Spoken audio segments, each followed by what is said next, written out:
በስመ አብ ወወልድ ወመንፈስ ቅዱስ አሃዱ አምላክ አሜን። የተወደዳችሁ የልዑል እግዚአብሔር ቤተሰቦች የእናታችን የቅድስት ድንግል ማርያም የአስራት ቃል ኪዳን የበረከት ልጆች የጻድቃን የሰማዕታት ወዳጆች በወደደንና ባፈቀረን በልዑል እግዚአብሔር ፍጹም ሰላም እላችኋለሁ። እንደምን ዋላችሁ? እንደምን ለይሳ ደረሳችሁ? አሜን። እንደ ኃጢአታችንና እንደ በደላችን ብዛት ሳይሆን እንደ ምሕረትና እንደ ቸርነቱ ተመልክቶ እስከ ሰዓት ያደረሰን የአባቶቻችን አምላክ ልዑል እግዚአብሔር ስሙ የተመሰገነ ይሁንልን። እርሱን ጠርተን እርሷን የማንተዋት ንጽሕተ ንጹሐን ቅድስተ ቅዱሳን ቅድስት እናታችን ድንግል ማርያም ዘላለማዊ ስሟ የተመሰገነ ይሁንልን። እንግዲህ እንደ እግዚአብሔር አምላካችን መልካምና በጎ ፍቃድ ዛሬ የምንማማረው የሰሙነ ሕማማት ረቡዕ ምክረ አይሁድ ተብሎ ተሰይሟልና ስለምን ምክረ አይሁድ ተባለ? ጌታችን መድኃኒታችን ኢየሱስ ክርስቶስ በዚህ ዕለት ምን አደረገልን? ጻፍት ፈሪሳውያንስ በዚህ ዕለት ምን አደረጉ? የሚለውን እንደ እግዚአብሔር አምላካችን መልካምና በጎ ፍቃድ ዛሬ አጠር አድርገን እንማማራለን። እንግዲህ የሚያስተምረን እግዚአብሔር ነው፣ የሚመክረን እግዚአብሔር ነው፣ የሚገስጸን እግዚአብሔር ነው። እርሱ በመካከላችን ተገኝቶ የጎደለውን አሟልቶ የተጣመመውን አቃንቶ በአፈ መላእክት አርሞ ያስተምረን ይመክረን ይገስጸን ዘንድ የእርሱ መልካምና በጎ ፍቃዱ ይሁንልን። የእናታችን የንጽሕተ ንጹሐን የቅድስተ ቅዱሳን የቅድስት እናታችን የድንግል ማርያም ምልጃ ተረዳይነቷ በረከቷ ሁሉ በሁላችን ላይ ይደርብን። እንግዲህ ወደ ዛሬው ትምህርታችን ስንገባ ታዲያ የሰሙነ ሕማማት ረቡዕ ምክረ አይሁድ ተብሎ ተሰይሟል።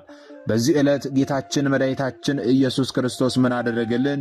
ጸሐፍት ፈሪሳውያንስ ምን አደረጉ? የሚለውን በዛሬው ትምህርታችን ላይ እንመለከታለን። ታዲያ ይህንን ትምህርታችንን ከመመልከታችን አስቀድሞ ቅድስት ቤተ ክርስቲያናችን በየዕለቱ ስያሜ ስትሰጥ መጽሐፍ ቅዱስን መነሻ አድርጋ ነውና በዛሬው ዕለት በሰሙነ ሕማማት ረቡዕ ስለተከናወነው ነገር መጽሐፍ ቅዱስስ ምን ይላል የሚለውን አንብበን እንጀምራለን ማለት ነው። በሰሙነ ሕማማት ረቡዕ ስለተደረገው ነገር በአራቱም ወንጌላውያን ላይ ተመዝግቦ እናገኛለን። በሉቃስ ወንጌልም፣ በዮሐንስ ወንጌልም፣ በማርቆስ ወንጌልም፣ በማቴዎስ ወንጌል ላይም በደንብ ተመዝግቦልን እናገኛለን። እኛ ግን ዛሬ ለመማማር ያህል የማቴዎስ ወንጌል ምዕራፍ 26 ቁጥር 3 ጀምሮ የተመዘገበውን አንስተን እንመለከታለን ማለት ነው። ቃሉ እንዲህ ይላል። በዚያን ጊዜ የካህናት አለቃዎች የሕዝብም ሽማግሌዎች ቀያፋ በሚባለው በሊቀ ካህናቱ ግቢ ተሰበሰቡ። ኢየሱስንም በተንኰል ሊያስይዙት ሊገድሉትም ተማከሩ። ነገር ግን በሕዝቡ ዘንድ ሁከት እንዳይነሣ በበዓል አይሁን አሉ። ኢየሱስም በቢታንያ በለምጻሙ በስምዖን ቤት ሳለ አንዲት ሴት ዋጋው እጅግ የበዛ ሽቶ የሞላው የአልባስጥሮስ ብልቃጥ ይዛ ወደ እርሱ ቀረበች። በማዕዱም ተቀምጦ ሳለ በራሱ ላይ አፈሰሰችው። ደቀ መዛሙርቱም ይህንን አይተው ተቆጡና ይህ ጥፋት ለምንድን ነው? ይህ በብዙ ዋጋ ተሽጦ ለድሆች ሊሰጥ ይቻል ነበርና አሉ። ኢየሱስም ይህንን አውቆ እንዲህ አላቸው፣ መልካም ሥራ ሰርታልኛለችና ሴቲቱንስ ስለምን ታደክሟታላችሁ? ድሃዎች ሁል ጊዜ ከእናንተ ጋር ይኖራሉና እኔ ግን ሁልጊዜ ከእናንተ ጋር አልኖርም። እርሷ ይህንን ሽቶ በሰውነቴ ላይ አፍስሳ ለመቃብሬ አደረገች።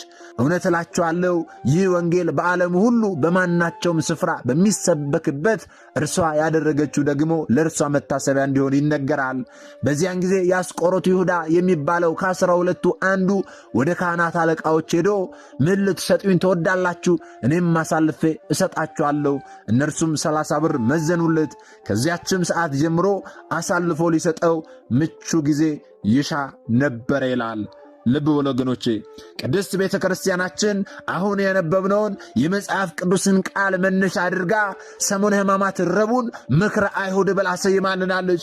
ለምንድን ነው ምክረ አይሁድ ተብሎ የተሰየመው ስንል በዕለተ ረቡዕ የአይሁድ ሊቃነ ካህናትና ጸሐፍት ፈሪሳውያን ጌታን ለመያዝ የተማከሩበት ነውና ምክረ አይሁድ ይባላል። የተማከሩበት ብቻ ሳይሆን ደግሞ የአይሁድ ሊቀ ካህናትና ጸሐፍት ጌታን እንዴት መያዝ እንደሚገባቸው ምክራቸውን ያጠናቀቁበት ዕለት ነውና ምክረ አይሁድ ተብሎ ተሰይሟል ማለት ነው። ምክራቸውን ያጠናቀቁበት ነው ስንል ጸሐፍት ፈሪሳውያን መቼ ነው ምክራቸውን የጀመሩት የሚለው ልናውቅ ያስፈልጋል። ጌታችን መድኃኒታችን ኢየሱስ ክርስቶስ በዕለተ እሁድ እየተመሰገነ ወደ ኢየሩሳሌም በሚገባበት ዕለት በእርሱ ላይ ማጉረምረም ጀመሩ። እንዴት እየተመሰገነ ይገባል ብለው ጌታችንን መስደብ፣ በጌታችን ላይ መበሳጨት ጀመሩ። ከዚህም በኋላ ሰኞ በጌታችን ጉዳይ ሊመካከሩ ስብሰባ ተጠራሩ በአንዱ ሊቀ ካህን ግቢ። በዕለተ ሰኞ ደግሞ በተቀጣጠሩት ቀጠሮ መሰረት በአንዱ ሊቀ ካህን ግቢ ስብሰባቸውን አካሄዱ። ሁሉም ስሜታዊ ሆኖ ጌታችንን ከመስደብ ውጪ ፍሬ ያለው ሐሳብ መናገር አልቻለምና ሁሉም ሲጨቃጨቁ፣ ሁሉም የራሳቸውን ሐሳብ ብቻ ሲናገሩ ውለው ጌታችንን ሲሰድቡት ውለው፣ ነገር ግን ስብሰባቸው ፍሬ አልባ ሆኖ ጭቅጭቅ ብቻ ሆኖ በዕለተ ሰኞ ተበታተኑ። ለማክሰኞ ተቀጣጠረው ማለት ነው። ማክሰኞ ደግሞ አሁንም ተሰብስበው ከሰኞ ጠንከር ያለ ስብሰባን ያካሄዱት በዕለተ ማክሰኞ በጥቂት ነገሮች ላይ ተግባብተው ነገር ግን ደግሞ እንዳይወስኑ ምክራቸውን እንዳያጠናቅቁ በዕለተ ሐሙስ የፋሲካ በዓላቸውን ያከብሩ ስለነበረ እስራኤላውያን ከግብፅ ባርነት የወጡበትን ዕለት በዓለ ፋሲካ አድርገው ያከብሩ ስለነበረ በዓላቸው ደግሞ ከሁለት ቀን በኋላ በዕለተ ሐሙስ ያከብሩ ስለነበረ እንዴት አድርገው ጌታችንን መያዝ እንዳለባቸው መስማማት አቅቷቸው አሁን ብንይዘው በዓላችን ይበላሽብናል ብለው አስበው በዚህም መግባባት አቅቷቸው በዕለተ ማክሰኞም ስብሰባቸው ጠንከር ቢልም እንኳን መግባባት አቅቷቸው መወሰን አቅቷቸው ተበተኑ። ለረቡዕ ተቀጣጥረው ማለት ነው። በዕለተ ረቡዕም ደግሞ በአንዱ ሊቀ ካህን ግቢ አሁንም ስብሰባቸውን አካሄዱ። ቀያፋ በሚባለው ሊቀ ካህን ግቢ ስብሰባቸውን አካሂደው ስብሰባቸው ፍሬያማ የሆነበት ምክራቸውን የጨረሱበት ጌታችን እንዲገደል የሞት ፍርድ የፈረዱበት ይህንን ውሳኔ እንዲወስኑ ወይም ደግሞ ጭንቀት የነበረባቸውን የበዓለ ፋሲካቸውን ጉዳይ ደግሞ በመካከላቸው ተገኝቶ ጭንቀታቸውን ቀለል ያደረገላቸው የአስቆሮቱ ይሁዳ ነበረ። በዚህ ምክራቸው ላይ በጣም ትልቅ ጭንቀት ነበረባቸው። ምክንያቱም ወቅቱ የፋሲካ በዓላቸውን የሚያከብሩበት ቀን የተቃረበ በመሆኑ ብዙ ሕዝብም በጌታችን ትምህርት የተማረኩ ተአምራቱንም የሚያደንቁ ስለነበሩ ሁከት እንዳይፈጠር ብለው በዚህ እጅጉን ፈርተው ነበረ። በዚህ ጭንቀት ላይ ሳሉ ታዲያ ከደቀ መዛሙርቱ አንዱ የአስቆሮቱ ይሁዳ በመካከላቸው በመገኘት የምክራቸው ተባባሪ ሆኖ ጭንቀታቸውን አስወግዶላቸዋል ማለት ነው። ልብ በሉ። ታዲያ የአስቆሮቱ ይሁዳ እንዴት ወደዚህ ሊመጣ ቻለ? ሊቃውንት አባቶቻችን ሲተረጉሙልን ገንዘብን ሽቶ ያጣው ገንዘብ ስላለ ያችን ለማግኘት ሽቶ ነው ይላሉ። የትኛዋን ገንዘብ ነው ያጣት ስንል ደግሞ ጌታችን መድኃኒታችን ኢየሱስ ክርስቶስ ምን እያደረገ እንደዋለ ወደ ርዛ እንመለሳለን ማለት ነው።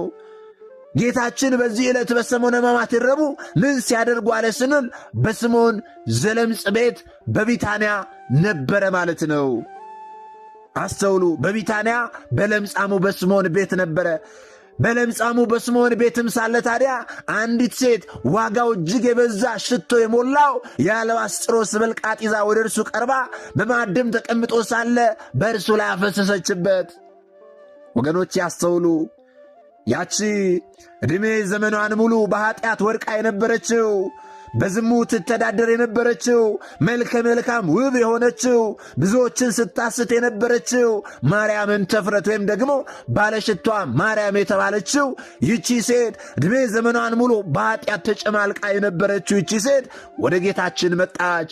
ጌታችን በዚህ ዕለት በቤተ ስምዖን ዘለምጽ ቤት ተቀምጦ ሳለ መላ ሕይወቷን ለዝሙት አስገዝታ ትኖር የነበረችው ማርያምን ተፍረት ወይም ባለሽቷ ማርያም ከእንግዲህ ወዲህ በኀጢአት ተበላሽቶ ይኖር የነበረውን ሕይወቴን እንደዚህ መልካም ሽቶ የሚያጣፍጥ ኀጢአትን ይቅር የሚል አምላክ ሕይወቴን የሚቀይር አምላክ መጣ ስትል ዋጋው እጅግ በጣም ውድ የሆነ ከ300 ዲናር በላይ የሚያወጣ በአልባስጥሮስ ብልቃጥ የተመላ ሽቶ ይዛ ወደ ጌታችን መጣች። ከዚህም በኋላ ያንን የአልባስጥሮስ ብልቃጥ ሰበረችና በራሱ ላይ አርከፈከፈችበት ያንን ሽቶ። ከዚያም በእግሩ ስር ተደፍታ እያለቀሰች እያነባች በእንባዋ እግሩን አጠበች። ካጠበችም በኋላ በፀጉሯ ደግሞ እግሩን አበሰች። ወገኖቼ አስተውሉ። ኃጢአቷን በደሏን ይቅር እንዲላት ጌታችን ይህንን አደረገች። ይህንን ስታደርግ ግን ደቀ መዛሙርቱ ይቆጡ ነበረ። ደቀ መዛሙርቱ ይህን አይተው ይቆጡ ነበረ። ይህ ጥፋት ምንድን ነው? በብዙ ዋጋ ተሽጦ ለድሆች ሊሰጥ ይቻል ነበርና ስለምን ይህንን ታደርጋለች? እንደዚሁ አምጥታ አትሰጥም ነበረ? ስለምን ሰበረች? ለምን ታባክናለች? እያሉ ደቀ መዛሙርቱ ይቆጡ ጀመረ። በማርቆስ ወንጌል ምዕራፍ 14 ላይ ስንመለከት ይህንን ነው የምናገኘው። ምዕራፍ 14 ቁጥር 5 ላይ ስንመለከት ይህ ሽቶ ከ300 ዲናር በሚበልጥ ዋጋ ተሽጦ ለድሃዎች ሊሰጥ ይቻል ነበርና ብለው በራሳቸው ይቆጡ ነበረ፣ እርሷንም ነቀፏት ይላል። አስተውሎ ወገኖቼ፣ በጣም ውድ ስለሆነ የገዛችው ሽቶ መስበር አልነበረባትም፣ ማፍሰስ አልነበረባትም። እንዴት ይህንን ታደርጋለች ብለው ተቆጡ። በዚህ ጊዜ ታዲያ የአስቆሮቱ ይሁዳ እጅጉኑ ተበሳጨ። የአስቆሮቱ ይሁዳ ምንድን ያበሳጨው ስንል የአስቆሮቱ ይሁዳ ስሙ ይሁዳ ማለት ራሱ ታማኝ ማለት ነበረ። አሁን ከሃዲ ሆነ እንጂ ማለት ነው። የደቀ መዛሙርቱ ገንዘብ ያዥ ወይም ደግሞ ገንዘብ ሰብሳቢ እርሱ ነበርና ከሚሰበሰበው ገንዘብ ደግሞ 110 የሱ ነበርና ይህ የአልባስጥሮስ ብልቃጥ ቢገባ ኖሮ በ300 ዲናር ወይም ደግሞ በ300 ብር ተሽጦ 30 ዲናር ወይም ደግሞ 30 ብር የእርሱ ነበረ፣ እርሱ ያገኝ ነበረ። ያንን ብር በማጣቱ እርሱ ተበሳጨ፣ ተቆጣ። ከዚያ በኋላ ወዲያው ቀጥታ ወደ ጸሐፍት ፈሪሳውያን ሄዶ ምን ትሰጡኛላችሁ አላቸው። እነርሱም ደግሞ 30 ዲናር ወይም ደግሞ 30 ብር እንደሚሰጡት ነገሩት። በዚህም ሐሳባቸው ተስማማ። ከዚህ ከአልባስጥሮስ ብልቃጥ ያጣውን 30 ብር ወይም ደግሞ 30 ዲናር በማግኘቱ ጌታውን አሳልፎ ሊሰጥ ተስማማ። እዚህ ደረጃ ላይ ያደረሰውን ብዙ ምስጢራት ያካፍለውን ጌታውን በ30 ብር አሳልፎ ሊሸጥ ተስማማ የአስቆሮቱ ይሁዳ። እነርሱ ታዲያ ትልቅ ጭንቀት የነበረባቸው አንድም ከዮሐንስ ጋር ይመሳሰልባቸው ስለነበረ ጌታችን መስሎን ዮሐንስን ብንይዝስ ብለው ይህ ጨንቃቸው ነበረ። አንድም ደግሞ በዓለ ፋሲካቸው ስለቀረበ እንዴት አድርገው መያዝ እንዳለባቸው ተጨንቀው ነበርና በመካከላቸው ተገኝቶ ጭንቃቸውን አቀለለላቸው። እኔ ሄጄ ስሜ ሳቅ አቅፌ ስስመው እርሱ እንደሆነ ታውቃላችሁ ብሎ አስቀድሞ ምልክት ነገራቸው። አሳልፎ ሊሰጣቸው በ30 ብር ከእነርሱ ጋር ተስማማ። ወገኖቼ፣ ጌታችን መድኃኒታችን ኢየሱስ ክርስቶስ በዛሬቱ ዕለት በሰሙነ ሕማማት ረቡዕ ስለ እኔና ስለ እናንተ ሲል ሊሸጥ በ30 ብር ሊሸጥ ይሁዳ ተስማማበት። የሞት ፍርድ ተፈረደበት። ወገኖቼ፣ ጌታችን በዚህ ዕለት ይህ ተደረገበት። ታዲያ ወደ ጌታችን ስንመለስ ደግሞ ያቺ ባለሽቷ ማርያም ወይም ደግሞ ማርያምን ተፍረት በእንባዋ እግሮቹን አጥባ በፀጉሯ እየጠራረገችው በጌታችን እግር ላይ ተደፍታ መላ ኃጢአቷን ይቅር እንዲላት በእንባዋ እግሩን አጥዋለችና በጠጉሯም ደግሞ በእንባዋ ያጠበችውን እግሩን አብሰዋለችና ጌታችን መድኃኒታችን ኢየሱስ ክርስቶስ ኃጢአትሽ በደልሽ ተሰርዮልሻል አላት። ልብ በሉ ወገኖቼ፣ ተሰርዮልሻል፣ ተደምስሶልሻል አላት። የሚቆጧትንም ደግሞ ለምን ይህንን አደረግሽ ብለው የሚቆጧትንም ደግሞ ተዋት፣ ስለምን ታስጨንቋታላችሁ? መልካም ሥራ ሰርታልኛለች፣ ለምን እንዲህ ትሏታላችሁ አላቸው። ከዚያም በኋላ ጌታችን ታዲያ ደስ የሚል ታላቅ ቃል ኪዳንን ሰጣት። ወገኖቼ፣ ለዘላለም የሚፈጸም ነገርን ነገራት። በዚህ በማቴዎስ ወንጌል ምዕራፍ 26 ቁጥር 13 ላይ እውነት እላችኋለሁ ይህ ወንጌል በዓለሙ ሁሉ በማናቸውም ስፍራ በሚሰበክበት እርሷ ያደረገችው ደግሞ ለእርሷ መታሰቢያ እንዲሆን ይነገራል አለ። አስተውሉ። ዛሬም እኔና እናንተ እያደረግን ያለነው ይህንኑ ነው። ጌታችን ይህ ወንጌል በተነገረበት ቦታ ሁሉ የእርሷ ታሪክ ለእርሷ መታሰቢያ እንዲሆን ይነገራል አለ። አዎ፣ እናታችን ማርያምን ተፍረት ወይም ደግሞ ባለሽቷ ማርያም ያደረገችው ነገር ለሁላችን ትምህርት የሚሆን ነውና ዛሬም እንማራለን። ወገኖቼ፣ አንድ ልታስተውል የሚገባ ነገር ይሁዳንና ይችን ማርያምን ተፍረትን ጎን ለጎን አነጻጽራችሁ ተመልከቱ። ይሁዳ ጌታችን መድኃኒታችን ኢየሱስ ክርስቶስ ምንም ሳያሳጣው እዚህ ደረጃ ድርሶት ብዙ ምስጢራትን አካፍሎት ሳለ የእርሱ ደቀ መዝሙር ሆኖ ሳለ ነገር ግን ገንዘብን መሰብሰብ ስለሚወድ ወይም ደግሞ ገንዘብን አስበልጦ ጌታውን በ30 ዲናር አሳልፎ ሸጠ። ገንዘብን በመሰብሰቡ ገንዘብን በመውደዱ መንግሥተ ሰማያትን አጣ። የሰማይ ቤቱን ዘጋ። ወገኖቼ፣ ገንዘብን ከመውደዱ የተነሳ ይህቺ እናታችን ማርያም እንተ ፍረት ደግሞ ዕድሜ ዘመኗን ሙሉ ገንዘብን ሰብስባ ኃጢአትን ሰርታ በኃጢአት ምክንያት ብዙ ገንዘብ ሰብስባለች። ነገር ግን ያ ገንዘቧ ደግሞ መንግሥተ ሰማያት እንደማያስገባት ኃጢአቷን በደሏን እንደማያስተሰርይላት ታወቀ የተገነዘበች። ከዚህ በኋላ ምን አደረገች? ያላት ሀብት ንብረቷን በሙሉ ገንዘቧን በሙሉ ይዛ ሄዳ ውድ የሆነውን የአልባስጥሮስ ብልቃጥ ሽቶ የሞላውን ገዝታ ወደ ጌታችን ይዛ መጣ። ጌታችንን ኃጢአቷን በደሏን ሁሉ ይቅር እንዲላት ከልቧ ሆና ተማጸነችው። እርሷ ባላት ገንዘብ መልካም ነገር አድርጋ ወደ ጌታችን ይዛ ስለመጣች መንግሥተ ሰማያት የምትገባበትን አመቻቸች፣ ወይም ደግሞ የሰማይ ቤቷን ሰራች። የአስቆሮቱ ይሁዳ ደግሞ ገንዘብ በመውደዱ የሰማይ ቤቱን ዘጋ። አስተውሉ። ስለዚህ ዛሬም ብንሆን ገንዘብ የምንወድ ሰዎች፣ ገንዘብን ከሃይማኖት አስበልጠን ከጌታችን አስበልጠን ገንዘብን የምንወድ ሰዎች፣ ገንዘብን እንደ ጣዖት የምናመልክ ሰዎች የሰማይ ቤታችንን እንደ ይሁዳ እየዘጋን እንደሆነ ልታውቁ ልትማሩ ያስፈልጋል። ዛሬ ባለን ገንዘብ ምን ይሆን እያደረግን ያለ ነው? የሰማይ ቤታችንን እየሰራን ነው። የተራበ እያበላን፣ የተጠማ እያጠጣን፣ የታረዘ እያለበስን ነው። ቤተ ክርስቲያን እያሳነጽንበት ነው። የተቸገረ እየረዳንበት የሰማይ ቤታችንን እየሰራንበት ነው። ወይንስ ደግሞ ሰውና ሰው እንዲበላላ፣ እርስ በርስ እንዲጠላላ፣ ለክፋት ለመከፋፈል እያወጣ ነው ይሆን? ለኃጢአት እያወጣ ነው ይሆን? ለዝሙት፣ ለስካር፣ ለጭፈራ ነው እያወጣ ነው ያለነው? የሰማይ ቤታችንን ለመዝጋት ነው ይህንን ገንዘባችንን ሀብት ንብረታችንን እያወጣን ያለነው? ወይንስ ደግሞ የቱ ጋር ያለነው? ወገኖቼ ይህንን ቆም ብለን ልናስብ ያስፈልጋል።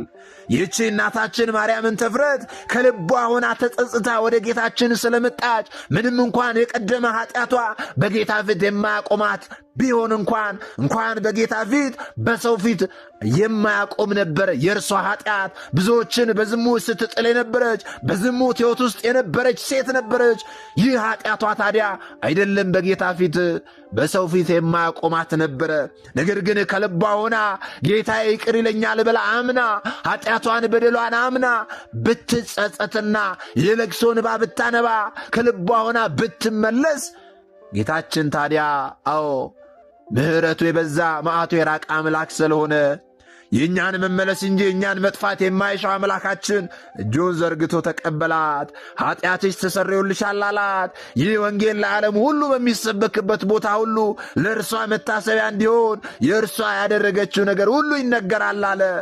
አስተውሎ ወገኖቼ፣ ዛሬም ጌታችን በየትኛውም ኃጢአት ውስጥ ወድቀን ቢሆን፣ በየትኛውም ከባድ በምንለው ኃጢአት ተጨማልቀን ቢሆን፣ ወድቀን ቢሆን እርሱ ምሕረቱ የበዛ መዓቱ የራቀ አምላክ ስለሆነ ዛሬም የእኛን መመለስ ይራባል።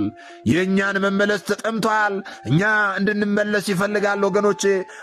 ትላንትና የሠራነው ኃጢአት ምናልባት በጌታችን ፊት የማያቆመን ይሆናል። ምናልባት በሰው ፊትም እንኳን መቆም የማንችልበት ይሆናል። ነገር ግን ጌታችን ዛሬም በምሕረት እጆቹ ኑ ይለናል። ዛሬም የምሕረት እጆቹን ዘርግቶልናል። ስንቶቻችን ጌታችን የዘረጋልንን እጆቹን ተከትለን ወደ እርሱ እቅፍ ገብተን ይሆን? ስንቶቻችን ከክፉ መንገዳችን ተመልሰን ንስሐ ገብተን ይሆን? ይህ ነው ዋናው ጥያቄ ወገኖቼ። መቼ ነው እኔ እናንተ መመለስ? መቼ ነው ወደ ክርስቶስ የምንመለሰው? መቼ ነው ኃጢአታችንን በደላችንን የምንናዘዘው? እንደዚች እንደ ማርያም እንተ ፍረት መቼ ነው ከልባችን ተሰብረን ወደ ጌታችን የምንመለሰው? ንስሐ ገብተን ሥጋውና ደሙን የምንቀበለው መቼ ነው? ዛሬ እኮ የኔና የእናንተ ኃጢአት በመብዛቱ ምክንያት ነው ዓለማችን እዚህ ሁኔታ ላይ ደረሰችው። ኃጢአታችን በደላችን በመብዛቱ ነው የጦርንም ወሬ እየሰማን ያለ ነው። ዛሬ እኮ ልጅ ለእናትና ለአባቱ የማይታዘዝበት ዘመን ነው። እናት ልጇ ላይ ጨክና ክፉ ነገር የምታደርግበት ዘመን ላይ ነው ያለነው። ወንድም ወንድሙን የሚገልበት ዘመን ላይ ነው ያለነው። በሃይማኖት በዘር በጎሳ እርስ በርስ የሚጨራረሱበት ዘመን ላይ ነው ያለነው። የሰው ልጆች ደም እንደ ውሃ የሚፈስበት ዘመን ላይ ነው ያለነው። ታዲያ ምን ሲሆን ነው የምንመለሰው ወገኖቼ? እረ ዘመናችን ክፉ ነው። ዘመናችን እንዲከፋ ያደረግነው እኛው ነን። ከክፉ መንገዳችን እንመለስ። ዛሬም ጌታችን ይጠራናል። ዛሬም ኃጢአታችንን በደላችንን ይቅር ለማለት እጆቹን ዘርግቶ ይጠብቀናል። የእኛን መመለስ ይራባል። ታዲያ መቼ ነው የምንመለሰው? ወደ እርሱ እንድንመለስ በእውነት እግዚአብሔር አምላካችን ይርዳን። ንስሐ ገብተን ሥጋውና ደሙን እንድንቀበል እርሱ አምላካችን ሁላችንም ይርዳን ወገኖቼ። ስለዚህ ከዚህች ከማርያምን ተፍረት ከልብ ሆነን ተጸጽተን ወደ ጌታ መመለስን እንማራለን። ጌታችን በሰጠን ነገር ሁሉ እግዚአብሔር አምላክን ማመስገንን፣ ለእግዚአብሔር አምላክ ማድረግን ከእርሷ እንማራለን። ከይሁዳ ደግሞ ገንዘብ ወዳድ አለመሆን ልንማር ያስፈልጋል። እንደ እርሱ ገንዘብ ወዳድ የምንሆን ከሆነ የሰማይ ቤታችንን እየዘጋን እንደሆነ ልንማር ያስፈልጋል ወገኖቼ። ስለዚህ የአስቆሮቱ ይሁዳ የጌታ ደቀ መዝሙር የሆነው የአስቆሮቱ ይሁዳ ራሱ ወደ ጸሐፍት ፈሪሳውያን ሄዶ አሳልፎ ሊሰጣቸው ተስማማ። ከተስማማባት ሰዓት ጀምሮ ጌታችንን አሳልፎ ሊሰጥ ምቹ ጊዜን ይጠባበቅ ነበረ። በዚህ ዕለት ግን ጌታችን መድኃኒታችን ኢየሱስ ክርስቶስ ላይ ጸሐፍት ፈሪሳውያን ሞት ፈረዱበት። ሞት የማይገባው የእኛ አምላክ ስለ እኔና ስለ እናንተ ሲል ሊሞት ሞት ተፈረደበት ወገኖቼ። ተላልፎ ሊሰጥ 30 ዲናር መዘኑት ጌታችንን። ስለዚህ ዛሬ ጌታዬ ለእኔ ሲል በሰሙነ ሕማማት ረቡዕ ምን አደረገልኝ ካልን ሞት ተፈረደበት። ስለ እኔና ስለ እናንተ ሊገደል ሞት ተፈረደበት ወገኖቼ። ስለዚህ ዛሬ በሰሙነ ሕማማት ረቡዕ የምናስበው ይህንን ነው። አይሁዳውያን ምክራቸውን ያጠናቀቁበት፣ ጌታችንን ሊገድሉ የወሰኑበት፣ ይሁዳም ደግሞ ጌታችንን አሳልፎ ሊሰጥ በ30 ዲናር የተስማማበት ዕለት ነውና ይህ ሁሉ የሆነው ለእኔ ነው ወየው ልንል ያስፈልጋል። ጌታችን ይህን ሁሉ ዋጋ የከፈለው ለእኛ ነውና እኛም ዛሬ የጌታን ሕማምና ስቃይ እያስብን ላባችን ጠብ እስከሚል ድረስ እየሰገድን የጌታን ሕማምና ስቃይ ልናስብ፣ የራሳችንን ኃጢአትና በደል ደግሞ እያስብን ጌታ ሆይ ይቅር በለኝ በድያለሁ፣ አቤቱ ማረኝ ይቅር በለኝ እያልን ላባችን ጠብ እስከሚል ድረስ ልንሰግድ፣ ልንጾም፣ ልንጸልይ ያስፈልጋል ማለት ነው። ይህንን እንድናደርግ ደግሞ እርሱ አምላካችን መድኃኒታችን ኢየሱስ ክርስቶስ ሁላችንንም ይርዳን። ታዲያ እኔና እናንተ የተማርነውን አስተምረን ቢሆን፣ እኔና እናንተ ያወቅነውን አሳውቀን ቢሆን ኖሮ ማንም ሀብተ ወልድና ስመ ክርስትና ሰጥታ ማኅተብ በአንገቱ ላይ ካሰረችበት ከቅድስት ቤተ ክርስቲያን ወጥቶ ወደ ሌሎች ሃይማኖት ተቋማት ባልሄደ ባልገባ ነበረ። ነገር ግን እኔና እናንተ የተማርነውን ስለማናስተምር፣ ያወቅነውን ስለማናሳውቅ ብዙ እህቶቻችንና ወንድሞቻችን እየሳቱ ነው ያሉትና የሳቱትንም ለመመለስ ያሉትንም ለማጽናት አሁን ላይ የተማርነውን ወደፊትም የምንማረውን የቤተ ክርስቲያናችንን አስተምሮ ልናስተምር ያስፈልጋል ማለት ነው። ይህንን እንድናደርግ ደግሞ እርሱ አምላካችን መድኃኒታችን ኢየሱስ ክርስቶስ ሁላችንንም ይርዳን። ምናልባት ደግሞ ዛሬ ገና ወደዚህ መንፈሳዊ ቻናል የመጣችሁ ሰዎች ካላችሁ ከዚህ በፊት የተማማርነውም ከዚህ በኋላ የምንማማረውም መንፈሳዊ አስተምሮች ወደ እናንተ እንዲደርሱ ከፈለጋችሁ ሰብስክራይብ አድርጋችሁ የደወል ምልክቱን መጫን ይኖርባችኋል። ምክንያቱም ይህ ቴክኖሎጂ ያመጣው ስርዓት ነው፣ እኔ ያልኩት አይደለም። ይህንን ካደረጋችሁ ዕለት ዕለት ከዚህ የሚለቀቁ አስተምሮች ወደ እናንተ ይደርሳሉ።